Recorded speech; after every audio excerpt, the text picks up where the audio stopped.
Bom dia, bem-vindas e bem-vindos ao Centro de Pesquisa e Formação do SESC. Nós gostaríamos de agradecer a presença de todos neste segundo dia do Seminário de Cinema e Educação, em que teremos 3 mesas de debate.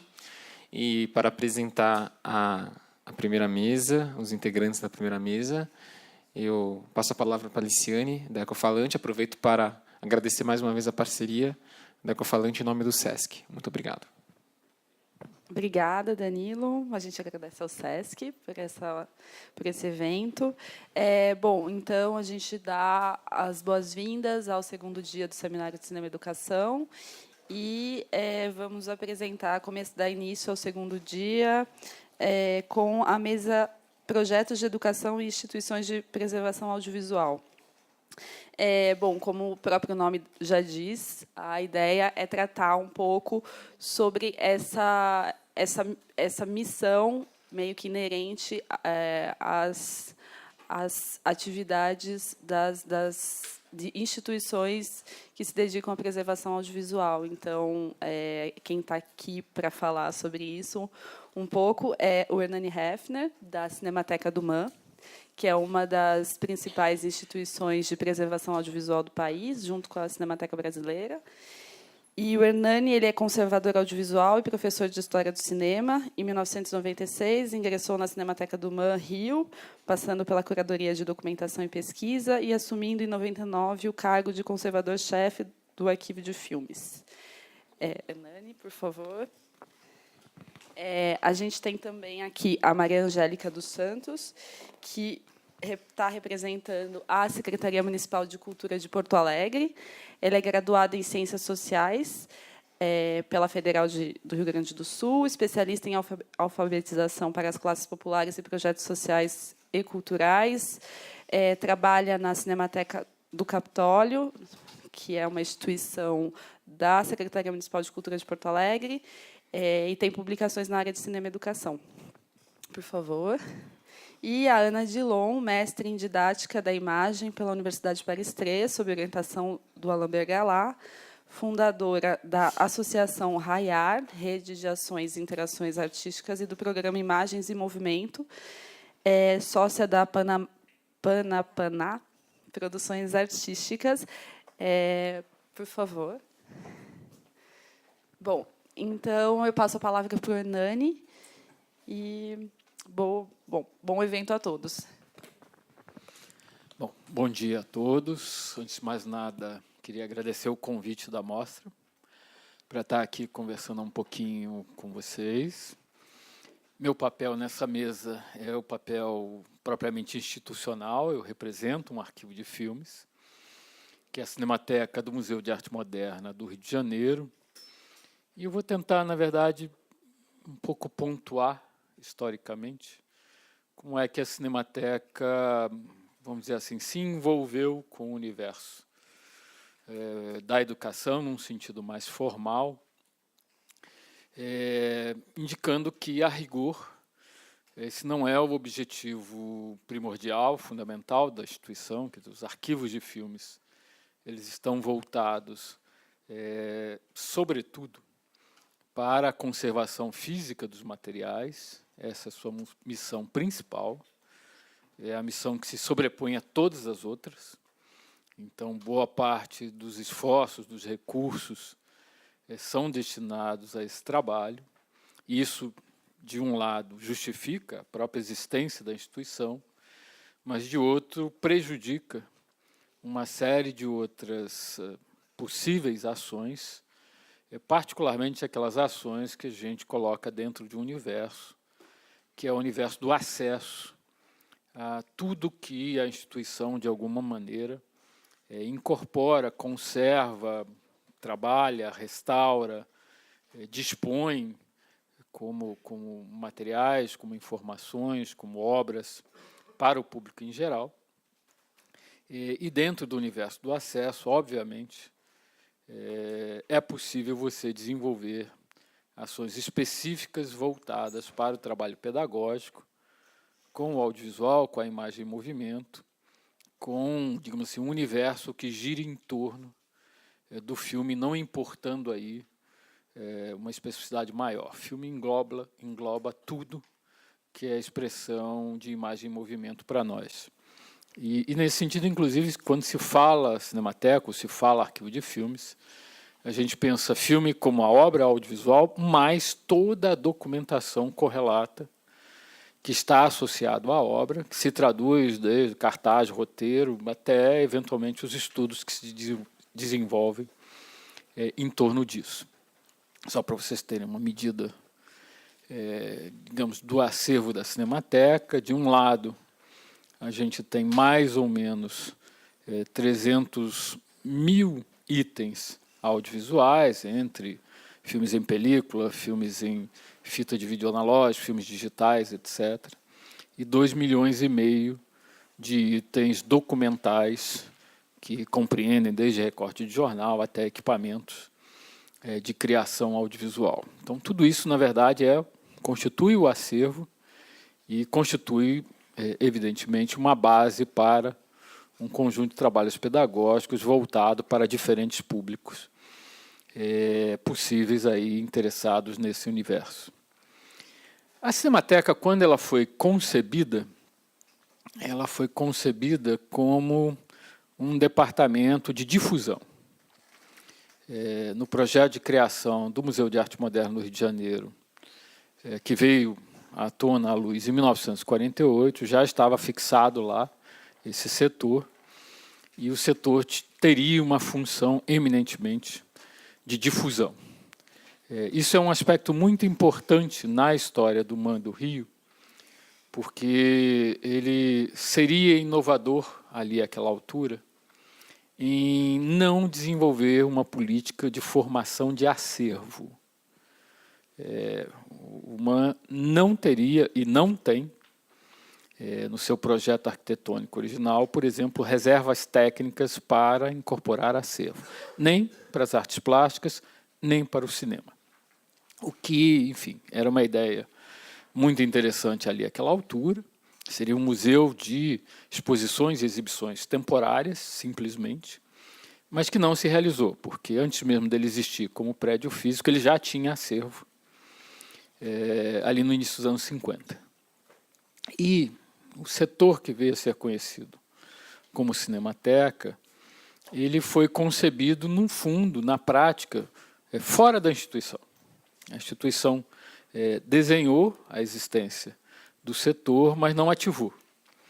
Quem ativou a existência da Cinemateca foi um publicitário, que é o Rui Pereira da Silva. E o interesse dele em relação à criação de uma Cinemateca dentro do MAN era o interesse de uma pessoa que a gente poderia designar simplesmente como um cinéfilo, como um apaixonado pelo cinema. Ou seja, quando ele implementa de fato a Cinemateca em 1955, essa implementação está voltada para o desenvolvimento de uma cinefilia carioca, de um conhecimento relativamente amplo ali àquela altura, de um passado que nem era tão longínquo, era, no fundo, relativamente imediato,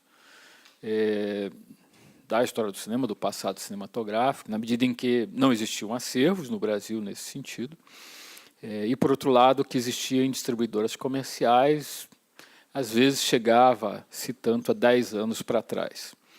Então, a maior parte da programação que ele desenvolve até 1958 tem essa característica de ser uma programação muito mais contemporânea do que algo claramente definido e implementado, por exemplo, para formar uma plateia consciente de um passado da arte cinematográfica e que tivesse ali a característica de desenvolver uma cinefilia mais ampla na cidade. No fundo, no Rio de Janeiro, não é a Cinemateca que, digamos assim, tem a primeira iniciativa nesse sentido, mas sim uma entidade estudantil que se formou ali na segunda metade dos anos 50 e que vai ter uma relação enorme com a Cinemateca no momento seguinte, que é o Grupo de Estudos Cinematográficos da União Metropolitana dos Estudantes Secundaristas. E nessa entidade, algumas figuras que, digamos assim, vão inclusive trabalhar na Cinemateca, em especial um então estudante de filosofia chamado Cosme Alves Neto, que viria a se tornar o nome mais importante da história da Cinemateca do MAM, desenvolveu aquilo que eu, pessoalmente, considero a primeira grande programação inovadora em termos de cinema que se apresentou no Rio de Janeiro. O Rio de Janeiro, basicamente, tinha uma programação corrente nas salas comerciais, tinha tido aqui e ali algumas iniciativas cineclubísticas, duas delas famosas, o Chaplin Club no final da década de 20, e o Cineclube da Faculdade Nacional de Filosofia a partir de 1946, mas sempre foram iniciativas muito pequenas, muito localizadas, e que, digamos assim, investigavam o passado cinematográfico a partir de obras já consagradas. Não fugiam dessa diretriz. A programação que o Cosme começa a desenvolver ali na segunda metade dos anos 50, ela introduz uma série enorme de novidades, como, por exemplo, investigar esse passado não pelo realizador, não pelo artista, mas, por exemplo, por um agrupamento temático dos filmes. Esse agrupamento, inclusive, às vezes era extremamente inusitado. Uma das expressões, ou uma das construções que o Cosme fez, por exemplo, se chamava a cadeira, esse objeto que a gente tem aqui na frente, no cinema. Ele conseguiu reunir uma série de títulos e mostrar como um objeto tão trivial, na verdade, podia se tornar culturalmente expressivo, inclusive conduzir a construção de determinadas narrativas, de determinadas obras. Então, nesse sentido, aquilo que viria a ser um padrão de programação de cinemateca, a rigor no mundo inteiro, a partir de meados dos anos 60, já era praticado no Rio de Janeiro, ali no final dos anos 50, e quando o Cosme entrar para a Cinemateca, em 1964, ele vai levar essa ideia junto. Uma pausa. A primeira, digamos assim, iniciativa que a gente pode aproximar a Cinemateca do universo da educação só surge nessa história inicial, inaugural, em 1958. E surge de uma forma bastante expressiva. A última ação do Rui Pereira da Silva, ele sai da Cinemateca logo em seguida, foi a criação de um festival, que é, na verdade, a iniciativa que, de fato, cria uma consciência de um passado cinematográfico amplo, junto ao público carioca, um festival chamado História do Cinema Americano. E esse festival foi um festival de grande impacto na vida cultural da cidade, porque, embora partisse da Cinemateca, envolveu uma série de salas do circuito comercial da cidade durante um mês, ou seja, foi um evento muito longo para os padrões que existiam ali àquela altura, e que se desdobrou numa série de outras ações, para além da pura e simples exibição dos filmes. Que outras ações? Cursos, seminários, exposições, visitas guiadas com escolas públicas. Enfim, você, pela primeira vez, teve dentro do universo da Cinemateca uma intenção de realizar um trabalho que a gente poderia caracterizar simplesmente como pedagógico. Esse festival foi seguido por outros festivais nos anos seguintes, até 64, mas foi o único que teve essa iniciativa mais ampla, foi o único que teve, digamos assim, essa intenção pedagógica mais ampla, e um modelo que acabou não se seguindo na gestão seguinte, e que, quando o Cosme chega em 64, vai ganhar uma outra dimensão. Que outra dimensão? A Cinemateca, de fato, se expande para, digamos assim, para a cidade inteira. A Cinemateca chegou a ter 13 salas de cinema ali àquela altura, e implementa um conjunto de cursos regulares sobre arte cinematográfica a partir de 64. Esse conjunto tinha a intenção primordial, digamos assim, de suprir uma deficiência da cidade que não tinha cursos de formação regular dentro da área. O primeiro mais expressivo só vai surgir em 68, que é o curso criado pelo Nelson Pereira dos Santos na Universidade Federal Fluminense. Então, de alguma maneira, era um curso de formação profissional. Essa formação profissional era subrita em alguma medida dentro da Cinemateca, porque a Cinemateca, àquela altura, não era só um arquivo de filmes, era também uma base de, que hoje a gente chamaria de pós-produção. ela tinha moviolas, ela tinha estúdio de som, mixagem, etc. Enfim, ela podia fazer o acabamento completo do filme, ela tinha câmera. Então, os alunos podiam, de fato, ter um primeiro contato com a estrutura de criação do meio e desenvolver ali, eventualmente, um olhar um pouco mais consciente, um pouco mais apurado sobre o que você considerava ali, àquela altura, a arte cinematográfica. Mas o verdadeiro salto que se dá em direção ao mundo da educação só vai acontecer já na virada para os anos 70, quando a Cinemateca, alguns membros da Cinemateca, vão se aproximar de um grupo de educadores, uma delas está aqui presente, que é a Beth Bullard, e vão desenvolver uma ação pedagógica propriamente dita através, no fundo, de que hoje a gente chamaria de uma parceria entre a Cinemateca e o Cineduc, que é uma entidade histórica no Brasil, nessa ação específica de associar cinema e educação, e que teve ali na Cinemateca talvez o seu primeiro espaço mais fixo e mais apropriado, na medida em que a Cinemateca ali, àquela altura, numa era pré-VHS, DVD, Blu-ray, vídeo sob demanda, etc., era uma das poucas possibilidades que você tinha de fato, não só, eventualmente, mostrar o objeto físico, uma lata de filme, um rolo de filme, mas projetar isso para um público-alvo que era, sobretudo, um público infanto-juvenil. Então, em vez de uma formação profissional ou em vez de um cultivo de uma cinefilia mais ampla, aqui você muda o eixo e vai buscar um público muito mais jovem e você vai aproximar esse público de um lado, uma ideia de cinema, do outro lado, uma ideia de expressão através do cinema, mas, sobretudo, um conhecimento de um meio de informação e de expressão amplo, que àquela altura, sobretudo no Brasil, se apresentava sob a forma da televisão. A televisão, a partir de 70, se torna o grande veículo audiovisual do país. E era preciso não só formar uma consciência dessa história, mas, de fato, formar um olhar.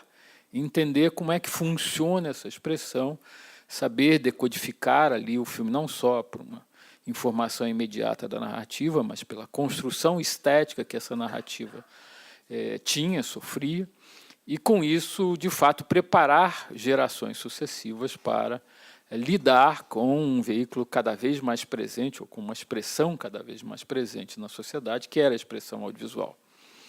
A rigor, essa parceria entre a Cinemateca e o Cineduc durou décadas. Eu mesmo, jovem, cheguei a participar de algumas atividades do Cineduc dentro da Cinemateca, quando ainda era voluntário, não era funcionário.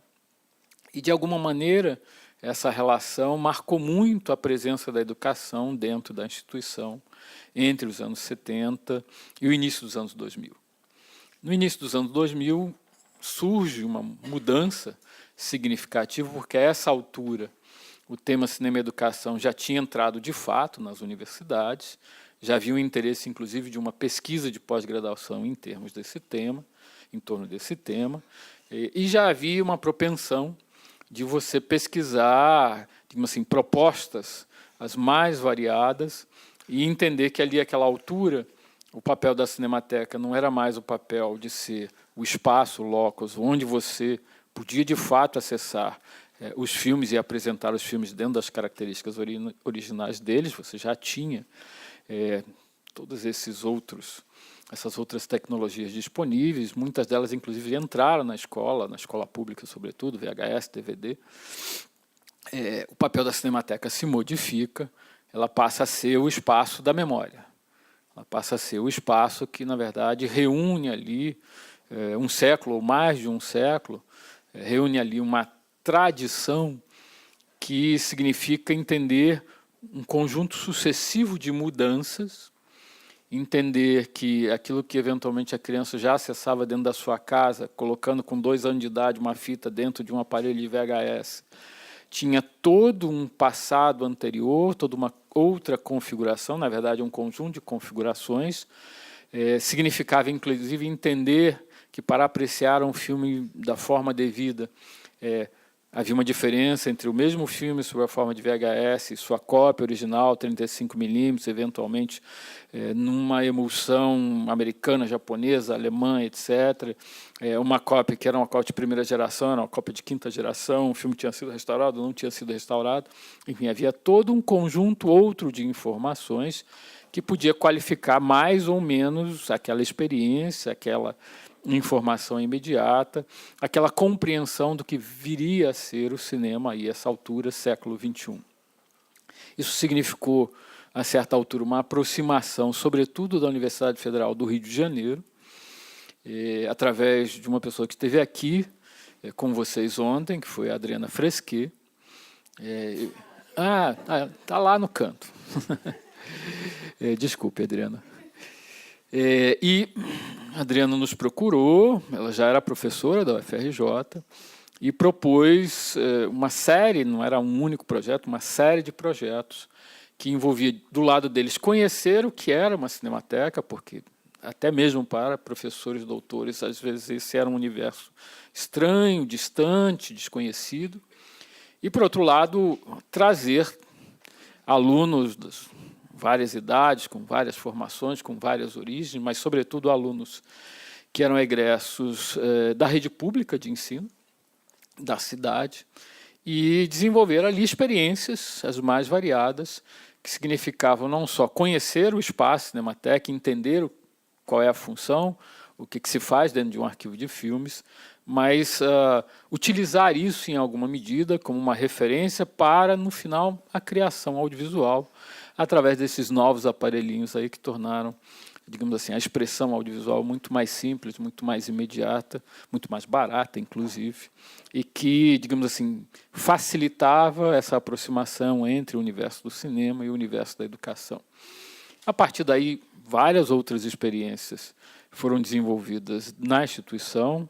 A Ana, que está aqui, é uma das frequentadoras assíduas da Cinemateca do MAN nos últimos anos, e, de alguma maneira, o papel e o sentido da Cinemateca se redefiniram aí ao longo desses últimos 10, 15 anos, por conta de uma aproximação crescente com o universo da educação, o que nos abriu, digamos assim, uma perspectiva e uma consciência de ampliar ainda mais essa atuação da Cinemateca junto, digamos assim, aos vários níveis de ensino presentes na cidade. E hoje ocorre um fenômeno na Cinemateca do MAN que é um fenômeno muito curioso. Quando é que a gente enche a sala? Quando tem aula, quando tem curso, quando tem seminário, quando tem encontro. Às vezes, quando a gente passa filme, meia casa, um quarto de casa, etc. Mesmo que seja um grande clássico, mesmo que seja em 35mm. Mas quando a gente, de fato, desenvolve alguma atividade de divulgação, de formação, de debate, de encontro, às vezes a gente se surpreende, a sala tem 180 lugares, com a presença, às vezes, de 400 pessoas. O maior sucesso da Cinemateca nos últimos 2 anos são as masterclasses da Associação Brasileira de Cinematografia, ou seja, uma proposta de apresentação de conteúdos muito específicos, muito técnicos, voltado para o lado profissional, mas que atrai, sobretudo, estudantes de cursos de cinema e de outros cursos, para assuntos, às vezes, muito áridos, extremamente áridos, logaritmos que controlam chips e etc. E está sempre lotado. Às vezes extrapola, quando você une o assunto a uma estrela da área, tipo Walter Carvalho, ele botou 400 pessoas lá, todo mundo acotovelado, um em cima do outro, etc. E isso se reapresenta em várias outras situações, como na jornada interdisciplinar de estudos de música e audiovisual, na jornada de estudos de história do cinema brasileiro, em eventos, às vezes, pontuais, que se revelam sempre muito cheios, mesmo quando, às vezes, o assunto é, para mim, também igualmente árido, como Gilles Deleuze. A gente fez uma experiência no ano passado, pontual, lotou, e os proponentes, que eram professores de filosofia da UFRJ, resolveram fazer um curso de um semestre inteiro, que está se encerrando agora em junho, igualmente lotado. Nesse sentido, ter descoberto o universo da educação, sobretudo por crianças e adolescentes, levou a Cinemateca a ampliar essa conexão, essa relação com o universo da educação, incorporando desde uma educação técnica específica da área audiovisual, que é o caso da ABC, a, eventualmente, uma conexão, às vezes, muito tênue entre um filósofo e cinema, ou, às vezes, um tema específico e cinema, mas que, digamos assim, trouxe um público que eu chamo de massivo para a Cinemateca e devolveu à Cinemateca uma presença junto a um público mais amplo dentro da cidade, que eu considero fundamental, inclusive, para a própria sobrevivência dela. Porque, como arquivo de filmes, ela tem lá suas atividades, seus objetivos, mas que são sempre muito voltados para dentro do meio, para dentro do universo da área de preservação, que é uma área muito pequena. Se juntar todo mundo aí na Associação Brasileira de Preservação Audiovisual, acho que não dá 300 pessoas. O tesoureiro está aqui, ele talvez possa fornecer o número exato, mas é uma área muito pequena. Não é como a área da educação, que tem milhões de pessoas envolvidas.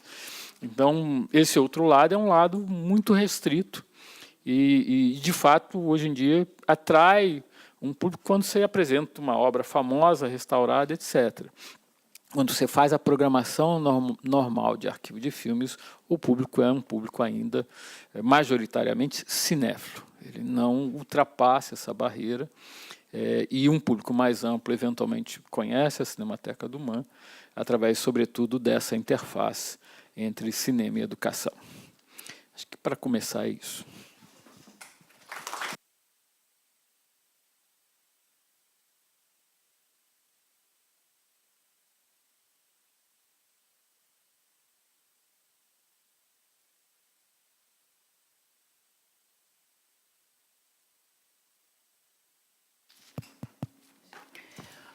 Bem, bom dia a todos e todas.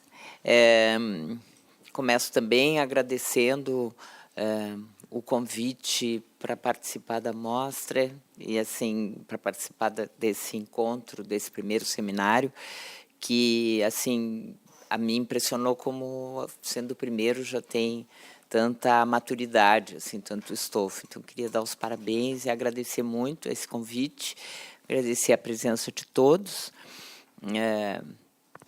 Realmente, para mim, é um momento muito feliz. Aqui tem várias pessoas, para mim, muito referenciais na minha vida profissional, na minha vida afetiva. Então, acho que realmente um momento muito privilegiado de poder estar conversando com vocês sobre os 2 projetos, enfim, do sul do país, de Porto Alegre, que é a Cinemateca Capitólio e o programa de alfabetização audiovisual.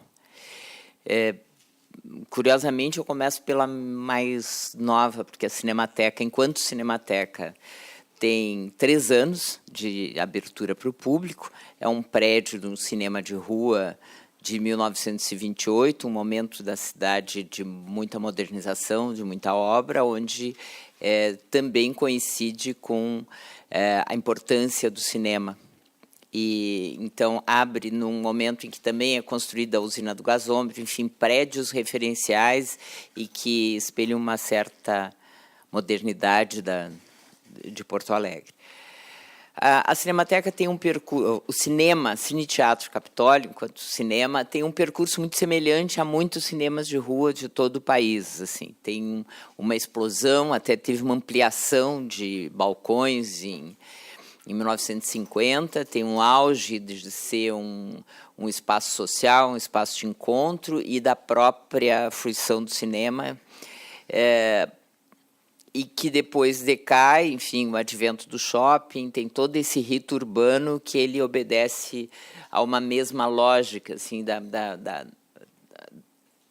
digamos, o desenvolvimento urbano no Brasil e em outros lugares. O cinema deixa de estar na rua, vai para o shopping e começa a ser uma vida agônica daquele prédio, que, enfim, é fechado nos anos 80.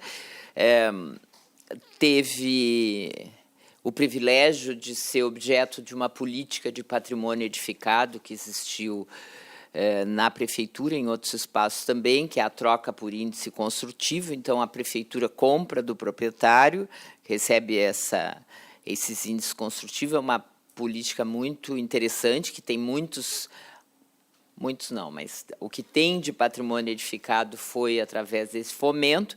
Também é um momento que Porto Alegre tem uma administração muito mais sensível a projetos culturais, então existe também esse resgate do cinema, e combinado com uma classe vibrante, uma classe do cinema é muito atuante, muita representação na comunidade cultural de Porto Alegre, se consegue manter a função de cinema ampliada para a Cinemateca.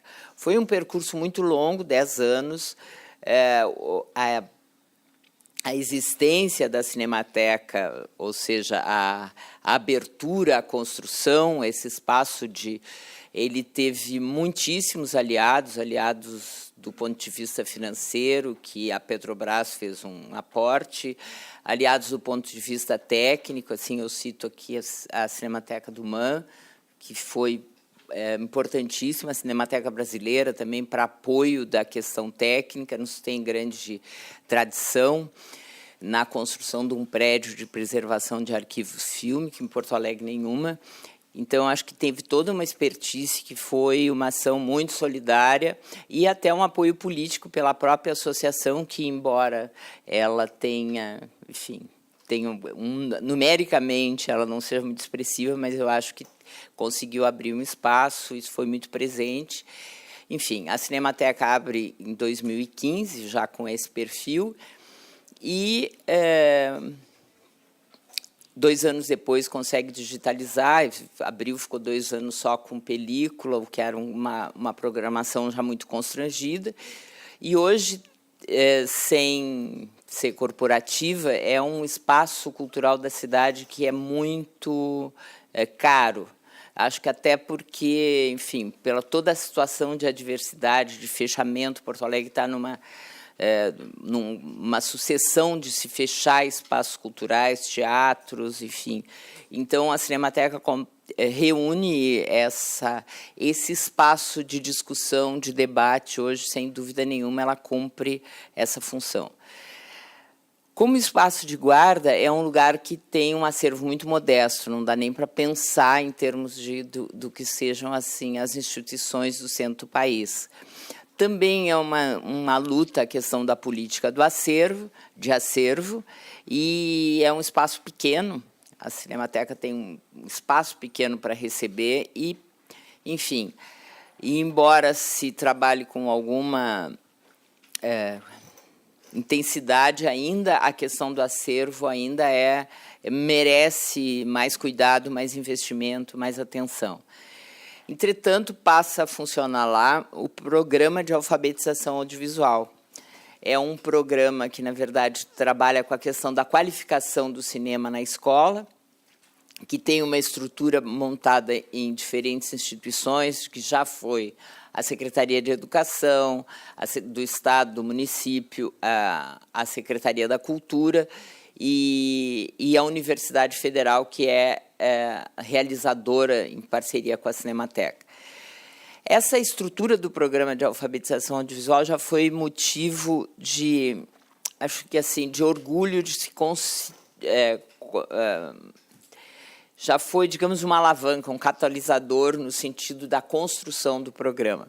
Eu recentemente tenho pensado e tenho dividido com as pessoas, é um programa muito coletivo, tem muitas pessoas que trabalham, que eu acho que assim, a melhor solução desse aspecto das interagências é realmente a articulação com muitas instituições, né, com o CINEAD, com o MAN, com o Mutum, com os pesquisadores. Eu acho que essa é a riqueza e talvez responda também por essas relativa longevidade, assim, né? Nada que se compare ao Cineduc, mas o programa completou 10 anos, está completando nesse ano 10 anos de atividade ininterrupta.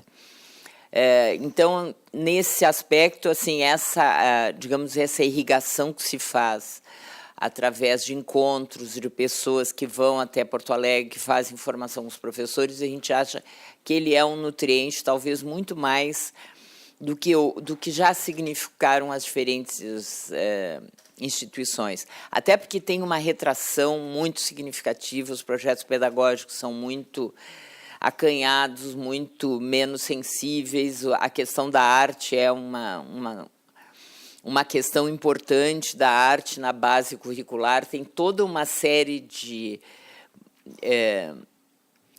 embates que eu acho que este governo golpista, nas suas diferentes instâncias, tem trazido, que realmente a luta pela sobrevivência, no nosso caso, está muito mais ligada à questão das redes, né, que se constroem redes operativas, redes de colaboração que eu acho que apoiam, sobrevivem, estimulam as ações.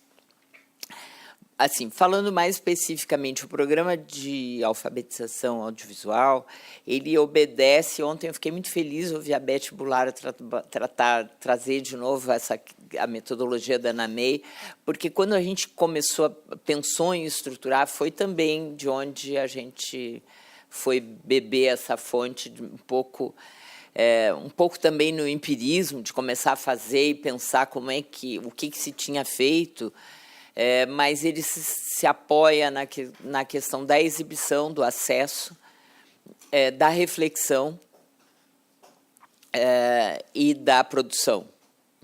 Produção de vídeos escolares, a reflexão que se faz sobre as ações de cinema e educação, notadamente as formações docentes, e sobre o espaço de exibição que aí passa a ocupar na Cinemateca Capitólio, que agora tem o nome de Cinemateca Capitólio Petrobras, por conta do patrocínio, enfim, da digitalização e desse aporte financeiro que hoje ainda existe. Então, é o grande espaço de exibição e localização do programa de alfabetização audiovisual. A questão da exibição, que foi o começo, né, foi através da construção de um festival escolar de cinema,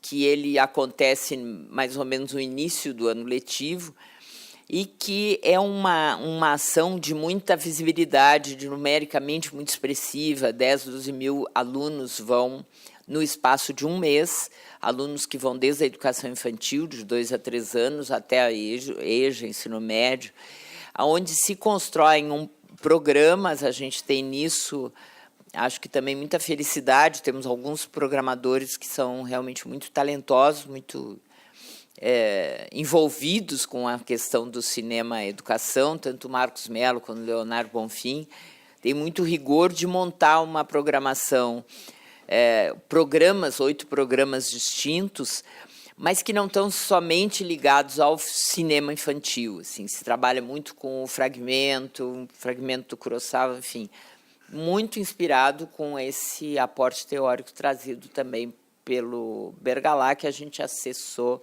via Cinead. Adriana Fresquet tem uma participação muito intensa assim, nessa construção teórica, né, em nos aproximar de muitos autores. O festival escolar, então, vai normalmente até maio, e se abre daí essa ação com muito mais intensidade. Ele também tem uma formação docente, mas ele é muito específico para a programação que vai ser exibida para os alunos. Uma discussão sobre o filme, sobre, enfim, o que causou na crítica, se traz, mas aí a formação é uma formação de curta duração, de 8 horas, voltadas para a programação do festival. No eixo da exibição, a gente também faz um programa que é de aprofundamento, ele numericamente não é muito expressivo, alcança 200, 300 alunos, mas que são os ciclos temáticos, onde um mesmo aluno vai, uma vez por semana, durante um mês, na sala de cinema, assistir filmes que são selecionados de acordo com o tema, né? A gente já trabalhou com direitos humanos, cidade, ciência, infância. Isso, o ingresso nesse projeto que se chama Mais Cinema, ele se dá através da produção. A escola produz um projeto trabalhando com audiovisual, que são dos mais diversos, desde assim, a criação do cineclube na escola, a produção de enfim, alguma produção de vídeo, a um cinefórum, que é um espaço de discussão. Esses projetos, então, esses alunos passam um mês, digamos, indo uma vez por semana. Ele tem uma ação de profundidade, assim, né? Até hoje a gente ainda não é muito satisfeito com o quanto nós conseguimos ouvir. A gente gostaria de ficar mais na escola, ouvir mais sobre que movimentos se acontece com esse aluno ou grupos de alunos que vão com muita intensidade, ampliam muito o repertório. A gente tem apurado, ano passado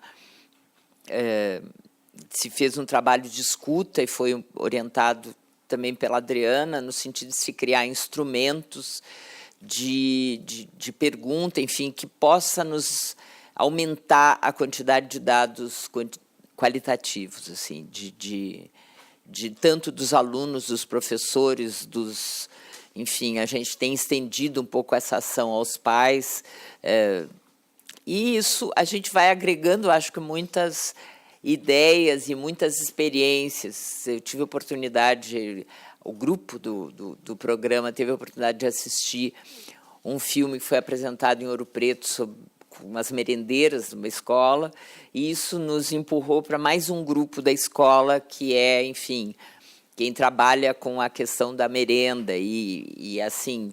Então, também já vai se gerando mais dados, mais impressões, mais escutas, para entender, enfim, que tipo de impacto que se dá, que tipo de tensão pode causar um aluno que assiste mais filmes e mais filmes não comerciais no ambiente escolar.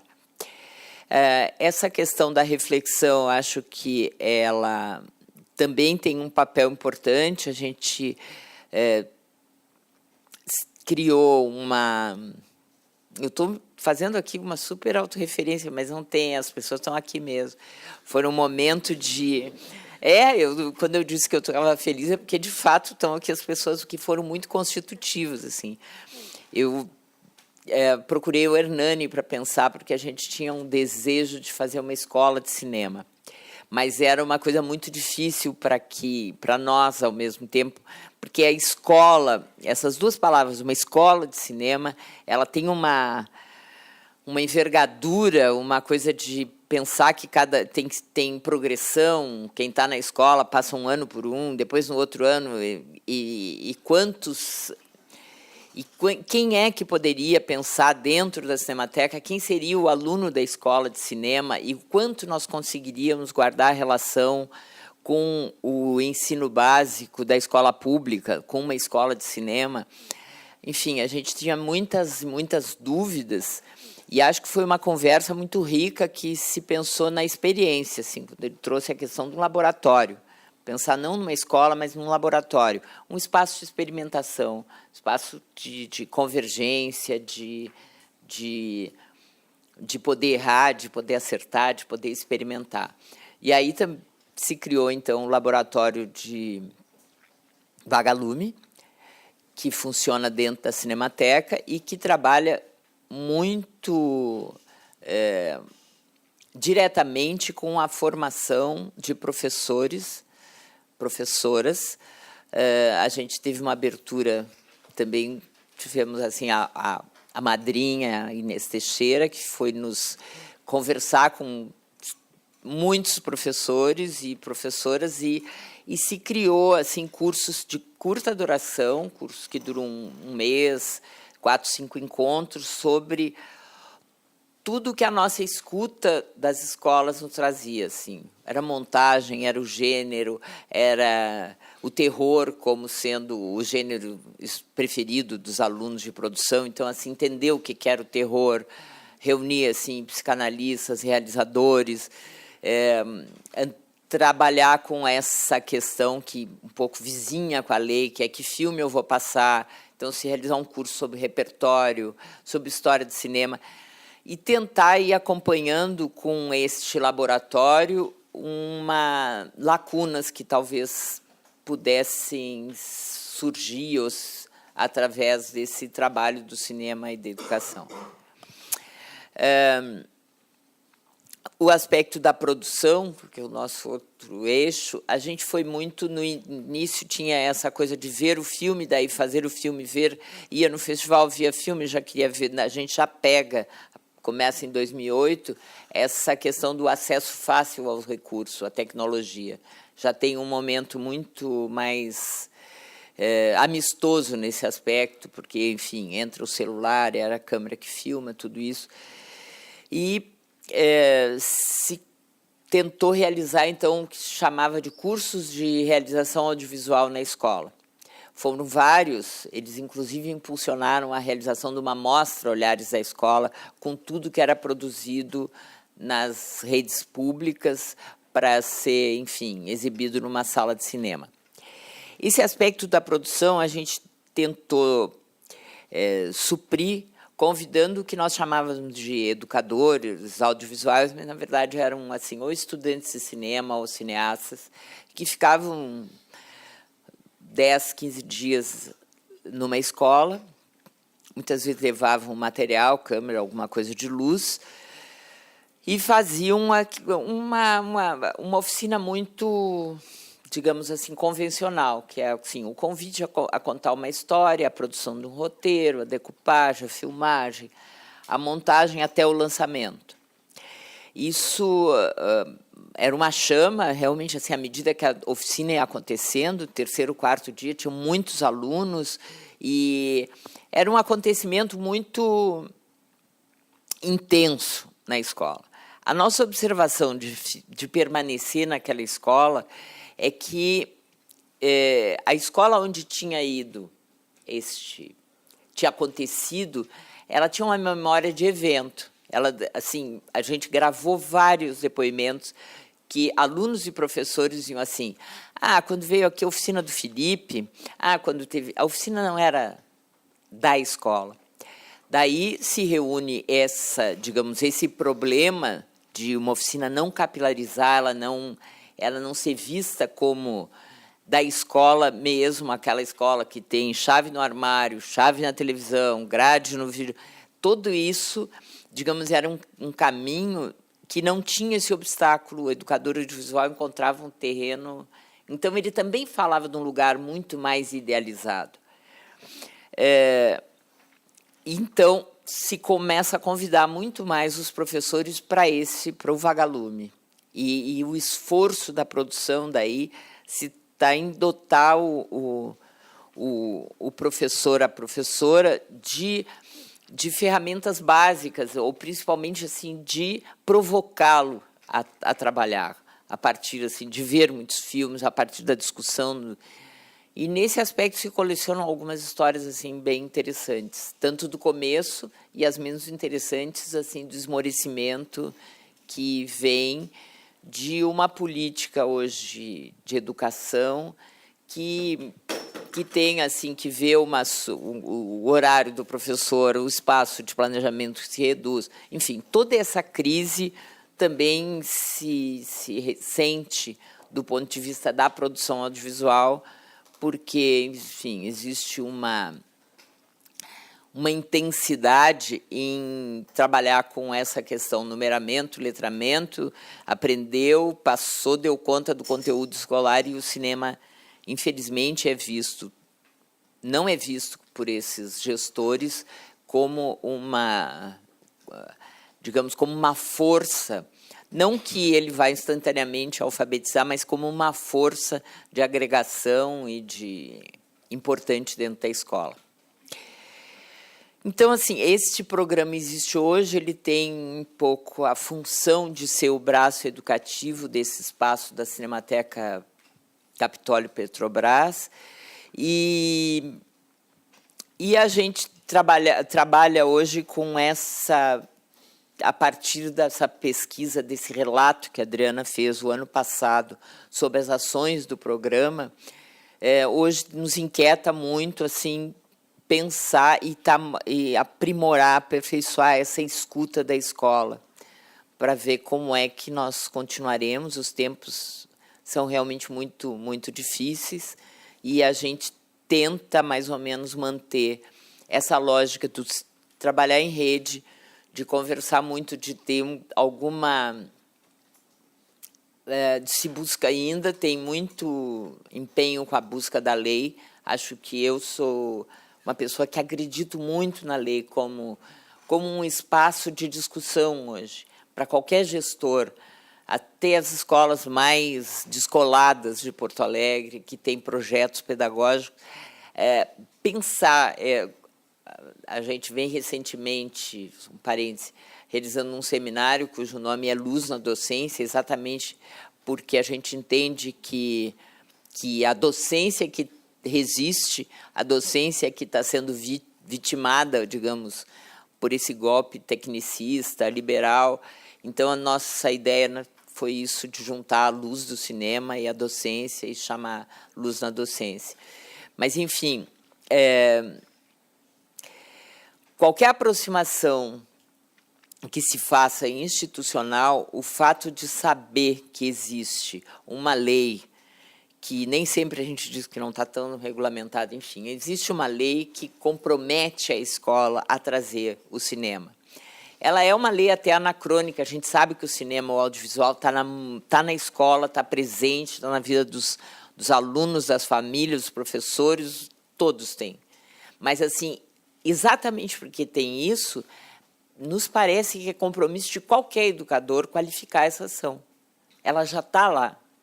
Fechar os olhos para que, pensando que isso não é compromisso da escola, é uma negligência muito grave, porque ele já está. Esse aluno consumirá. Se não tem nenhum tipo de intervenção, muito possivelmente, ele vai funcionar como se sabe que funciona. No vazio, é a força mais retrógrada, é a mais grosseira. Ou seja, se a escola não faz nada, esse aluno é vulnerável ao conteúdo grosseiro, a uma repetição, enfim, e a um consumo de um audiovisual que é o pior. Então, eu acho que eu vou parar por aqui. Eu acho que sim, tem um pouco a nossa crença e um pouco o trabalho. Eu tinha umas fotos que eu acho que só para dar um pouco de imagem, né, para muita conversa.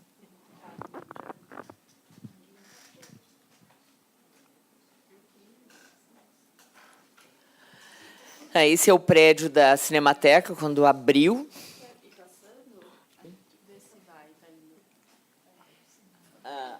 Essa é uma imagem do fechamento, da decadência do prédio. Aqui já está com o seu restauro. Acho que foi esse aqui o primeiro festival.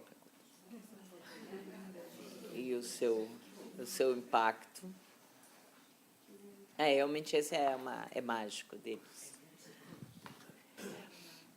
As sessões, essa é uma imagem das sessões preparatórias. Do festival. Aqui. É sempre uma imagem para nós, querida. Eu sou meio a louca do que eu faço, às vezes, as fotos. Fico mandando, me dou conta que eu mando repetida. Já deve ter umas 50, assim. Porque eu entro na sala e fico assim, recebo e fico mano.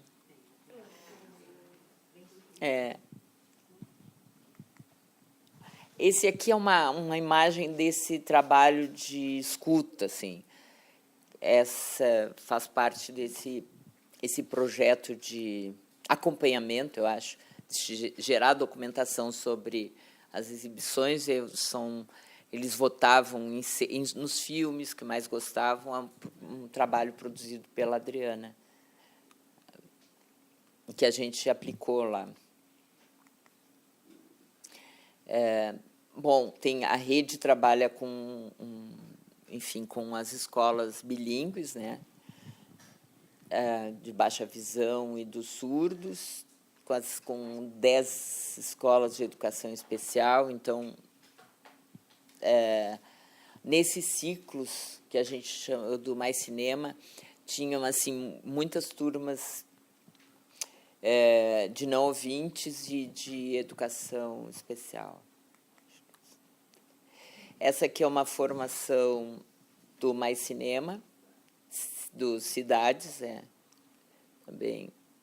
As imagens são muito semelhantes, né? Porque o cenário é parecido, vai indo. E esse aqui é um trabalho que a gente fez de repertório, que a gente recebeu, na verdade, os professores, não foram as escolas, a gente recebeu um material da Ancine. Desculpa. Agora, sim? Está funcionando? E, enfim, eles, na verdade, trabalharam um curso de cineclube, que foi feito, cineclube nas escolas. Então, teve um acervo, mais que o professor recebeu, eram, acho que, se não me engano, 12 ou 15 caixas de filmes nacionais, nem todos, nem nada adequados para a escola, mas, enfim, de fazer o exercício do professor. Foi difícil, mas eram esses conjuntos de filmes eram dados para o professor, para seu uso, não era para a escola. Mas um exercício de montar um programa de um cineclube, um exercício de curadoria. Então, embora muitas escolas tenham a questão que se falava ontem da banda larga, a mídia que funciona mesmo para o professor é o DVD ainda.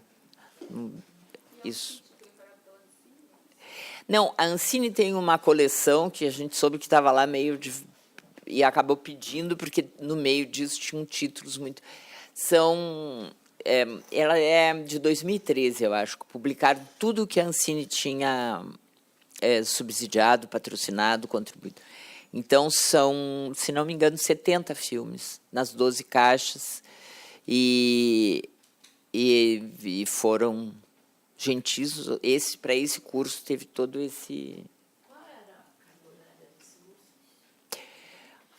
Eu acho que não me lembro se 26 ou 30 horas. Foi um mês e pouco, o último. Da metade, acho que essa foto que eu mostrei ali corresponde à metade do curso, quando recebe o material. E aí, cada um dos ciclos produzidos por professores, a gente comentou, não viu, mas comentou. Acho que são cursos de formação. Essa aqui é uma imagem da mostra Olhares da Escola, esse espaço também de exibição da produção escolar. É um momento incrível, a gente nem sempre consegue, nós temos um gargalo que é o transporte escolar, né? As ações a gente precisa, são escolas muito distantes e muito sem recursos. Então, tem que oferecer o transporte escolar, a gente entende assim, que o transporte escolar é quase como o livro hoje, né? Porque tem o conhecimento da cidade, aonde cada grupo de alunos apresenta o seu filme, discute, enfim, já mencionei. Eu acho também porque ele se localiza, essas programações elas estão dentro do ano letivo, assim, abre com o festival, depois entra as formações de professores, depois tem o ciclo temático, termina a mostra, é uma mostra mesmo, como acontece muito frequentemente, mostra de final de ano. Eu acho que assim todas as programações têm um som de muita alegria. Agora, essa é muito avassaladora, assim, ao fim do ano, é uma coisa muito feliz mostrar o filme para o cineasta, discutir como é que fez, enfim, dizer das ideias que já vai, do próximo que vai fazer, é um momento. É a sala cheia, eu acho que essa aqui é uma mesa do seminário. E esse aqui eu acho que foi o aniversário do programa, os 10 anos. E que agora, em abril, a gente, enfim, vai com esse trabalho até junho. É isso, acho que era.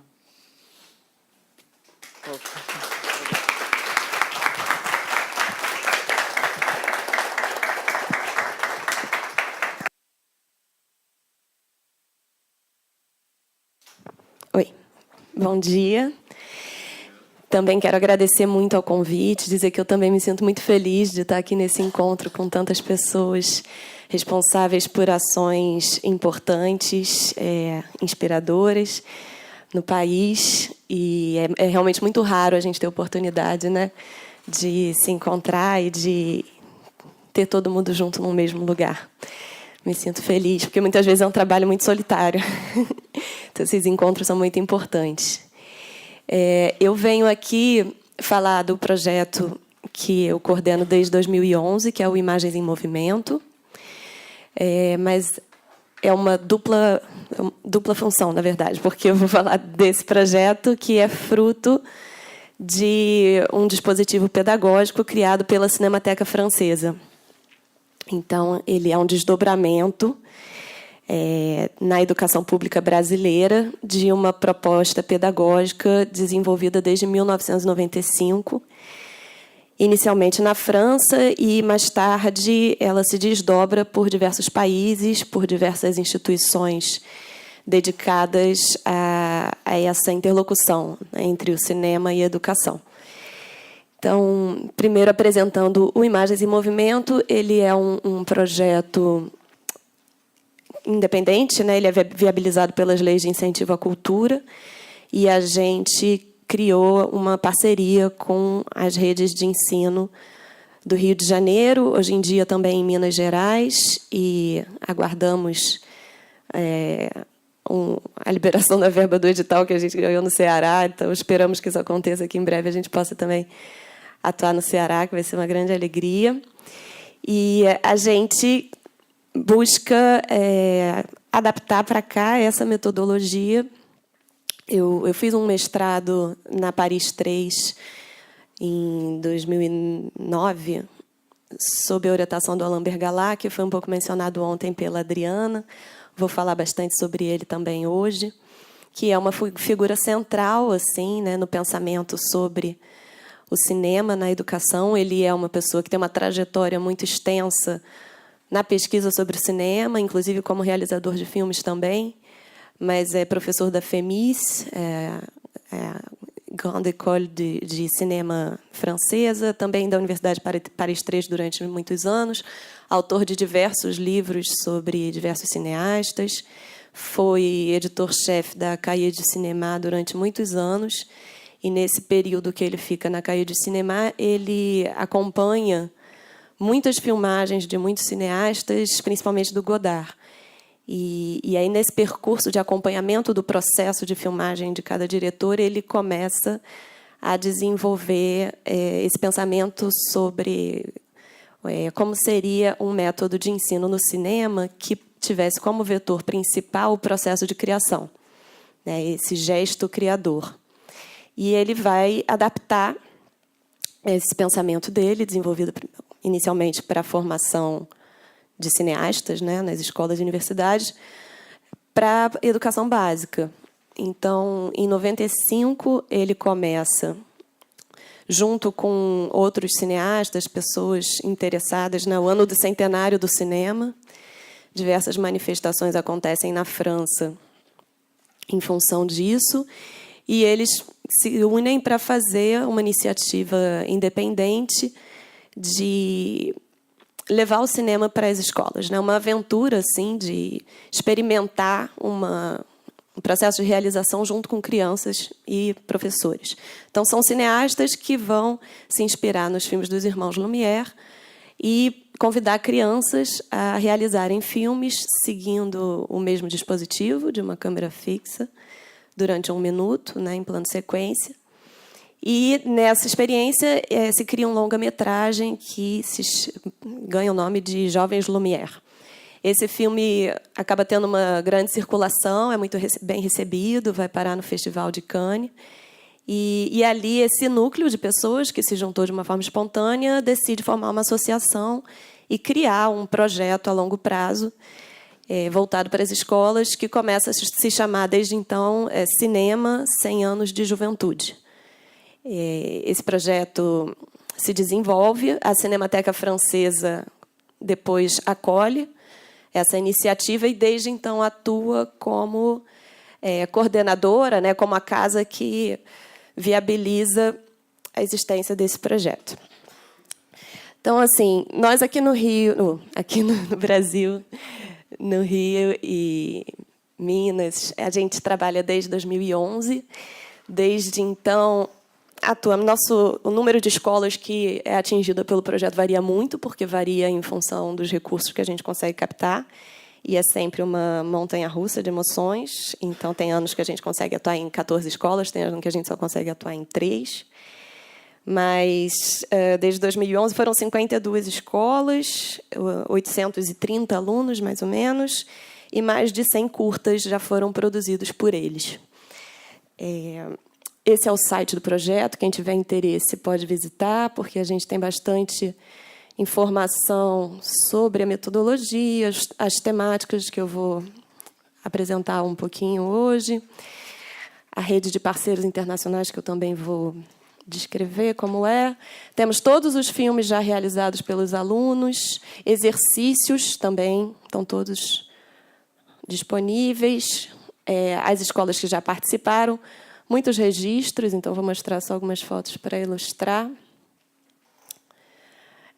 São escolas de contextos bem diferentes, então a gente tem desde periferias do Rio de Janeiro, ele demora um pouquinho mesmo, às vezes, até comunidades na Zona Sul, assim, são contextos bem variados. E em Minas é uma cidade pequena, Sabará, no interior. Então, deixa eu ver o que eu vou mostrar aqui.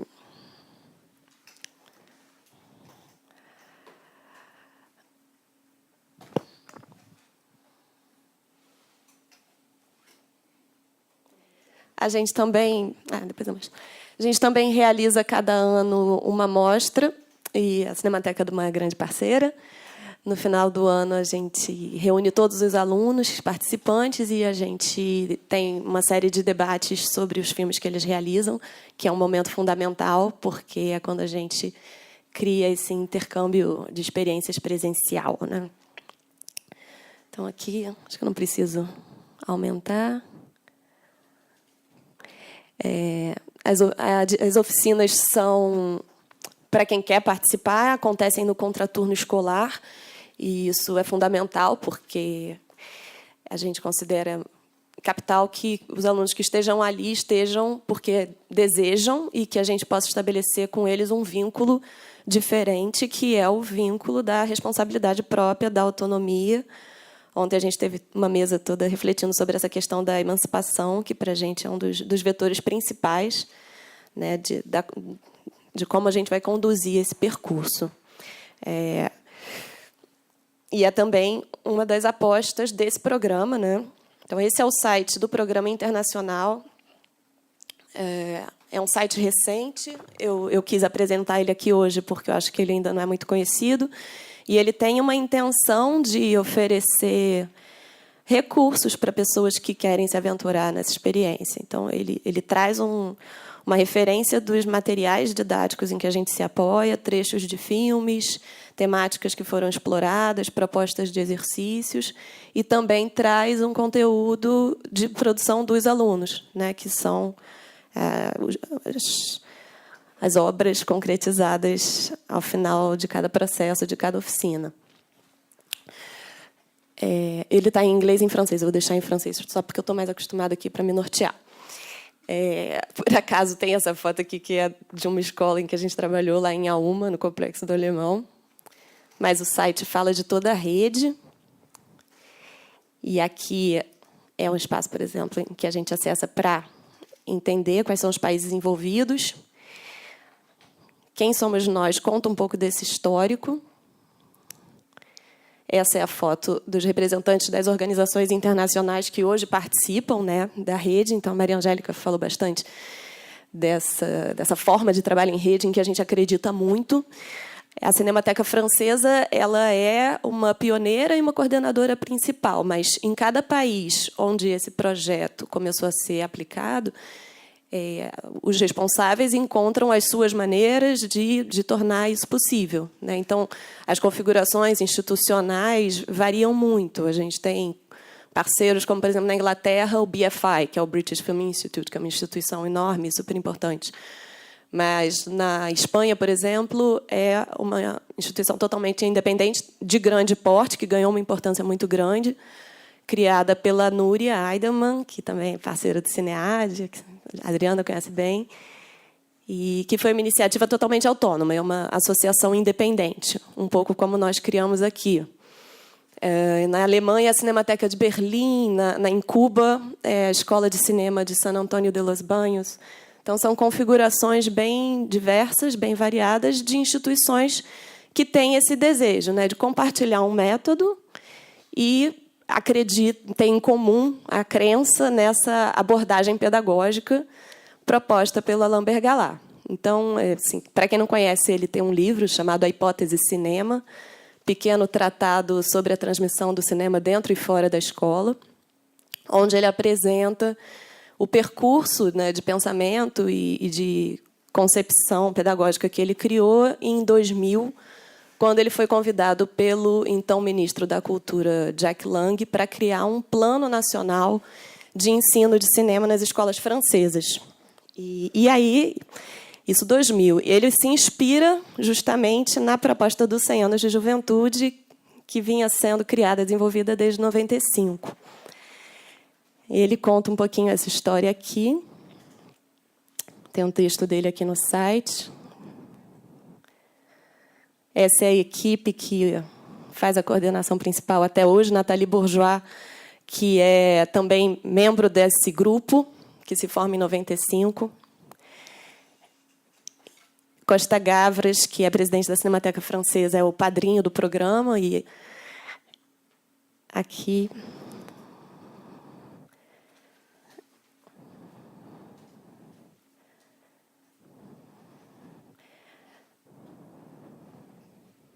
É muito boa essa imagem, né? Então, aqui a gente tem uma apresentação do projeto feita pela Nathalie,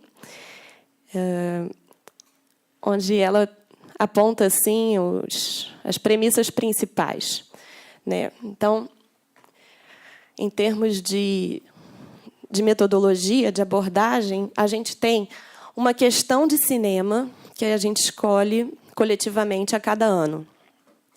Essa questão de cinema, muitas vezes, diz respeito a algum parâmetro de linguagem cinematográfica. Então, nesses 23 anos de projeto, já houveram questões abordadas como a luz no cinema, a relação figura e fundo, o tempo fílmico, o espaço fílmico e o espaço real, enfim. E por aí vai o plano sequência, os movimentos de câmera. E outras vezes, em outros anos, não são parâmetros de linguagem, são ou temáticas ou motivos reincidentes nos filmes, como a Hernani até falou da ideia curiosa das cadeiras. Parece uma ideia bem bergaliniana, na verdade. Ele gosta bastante assim, de escolher elementos para criar associações entre filmes. E, a partir dessa escolha, a gente vai costurando relações, né? E a gente vai observando também e puxando fios para entender agenciamentos de linguagem, agenciamentos criativos. Então, na verdade, a escolha dessa temática nada mais é do que a definição de um eixo de entrada para que a gente possa mergulhar e explorar as várias camadas da construção do filme, né? A partir dessa questão de cinema, a gente cria uma tipologia de análise de filmes. Então, mais uma vez, esse grupo atua em conjunto, todos sugerem trechos de filmes em função dessa temática, enfim, dessa questão eleita.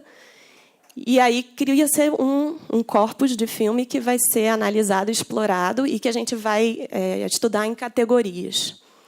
E a partir dessas categorias, dessa tipologia, a gente cria um DVD didático, usado por todos a cada ano. Nesse site existe um acervo, não de tudo que se trabalhou em 23 anos, mas de bastante coisa, que estão aqui. A gente tem 3 temáticas já armazenadas, né? Conteúdos de 3 anos aqui disponibilizados no site. Esse daqui, que é o do ano passado, ainda não está disponível, vai estar em breve.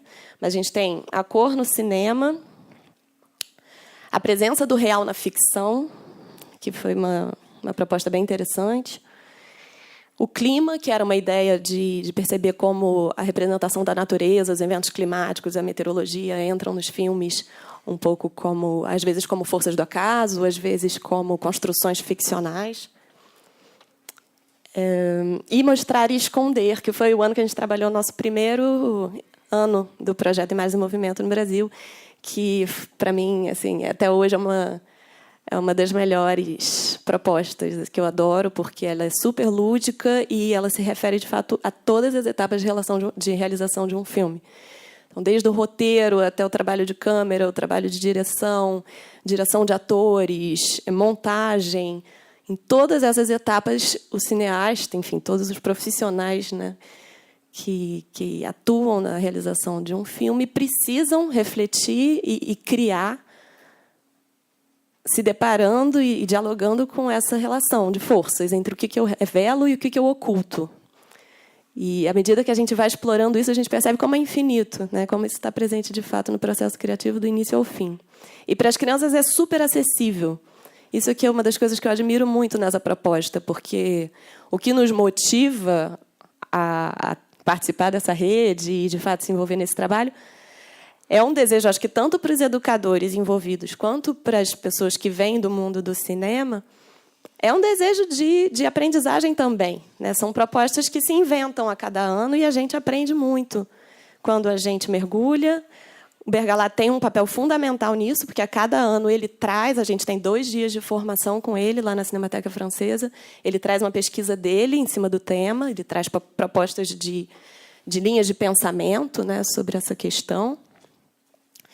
E essa mesma abordagem que a gente... em que a gente mergulha, é a que a gente leva para as crianças. Então, existe uma crença de que as crianças são tão capazes quanto nós, assim, de mergulharem nessa linguagem do cinema, de se apropriarem dela e de criarem. E eu acho que é isso que me estimula, assim, realmente essa crença de que o cinema está acessível tanto para nós quanto para eles e que estamos sempre descobrindo juntos. E é isso, é um universo infinito. A cada ano a gente pode inventar infinitos temas e a gente também inventa regras do jogo para a parte de realização prática. Então, quando a gente entra aqui, ó, entrei, por exemplo, no real na ficção. Aí, essas são as referências. Como é que traduz? Resources. As fontes, né? São as fontes de pesquisa. E aí, tem que criar um login aqui, que é muito fácil. Você vai ali, bota seu nome, e-mail e pronto. E aí, aqui você acessa todos os filmes, algumas categorias de análise. Tem filmes do Bergalat, falando um pouco sobre essa questão, sobre como entender essa questão da forma como a gente está pensando, né? Porque é um ponto de vista. E aqui são as produções dos alunos envolvidos. As regras do jogo são dispositivos, né? A gente chama, o cinema 100 anos de juventude, a gente chama de dispositivo pedagógico. Ele é um conjunto de propostas, de parâmetros, que, claro, são adaptados e moldados e flexibilizados e reinventados em cada contexto onde ele é aplicado. Então, vocês imaginem bem a diferença entre aplicar isso na França e nas escolas públicas brasileiras. E também as propostas pedagógicas que são colocadas partem dessa ideia do dispositivo, que o César desdobrou ontem muito bem, né? Então, a gente propõe aos alunos regras do jogo. Primeiro, eles fazem exercícios práticos, sempre alternando a análise de filmes com a realização. Então, a gente exibe trechos, analisa trechos, a gente busca muito um espaço de fala dos alunos, um espaço em que eles colocam a maneira como eles sentem, a maneira como eles veem cada filme, as associações que eles criam, a gente tem um trabalho muito, às vezes, longo e é muita energia investida em criar um ambiente onde eles possam se expressar, porque isso nas escolas muitas vezes não existe, esse ambiente de liberdade de fala e dessa coragem de conseguir falar o que eu sinto ao ver um filme. Não é nada óbvio, né? E às vezes é uma grande transformação que a gente tenta operar para que possa se abrir esse espaço de falar de afetos, né? Falar de sensibilidade e se escutar. Isso, assim, quando isso consegue se estabelecer, eu já acho que é uma grande conquista do projeto, do processo da oficina. E é a partir dessa escuta, desse aporte de referências de associações pessoais que a gente parte para a realização. E aí a gente coloca regrinhas simples. Por exemplo, no ano de mostrar ou esconder, a gente tem uma regra do jogo que é fotografar um colega revelando algo, né, uma ideia de personalidade, uma ideia de persona, de personagem dessa figura, mas sem mostrar o rosto. Então, eles tinham que criar retratos fugindo dos enquadramentos mais óbvios e mais tradicionais. Depois, filmar uma cena com até 4 planos, já não sei, mas tinha algum limite assim concreto, em que acontece uma ação que não pode ser vista. Você tem que dar a entender ou pelo som ou pela imagem. Então, são restrições que a gente coloca como linhas ativadoras, que foi o que o César trouxe ontem, né? Essa ideia dos parâmetros que, por um lado, limitam e, por outro lado, abrem o universo de possibilidades. E que criam elos, criam conexões entre várias produções diferentes. Então, o grande ganho também é que a gente tem produções aqui na Finlândia, no México, em Cuba, na Alemanha, na Áustria, a partir das mesmas regrinhas do jogo. Então, isso é muito legal, poder observar como, nesses contextos culturais, sociais, visuais, climáticos, tão diferentes, as crianças das mesmas idades criam, né, a partir de limites comuns.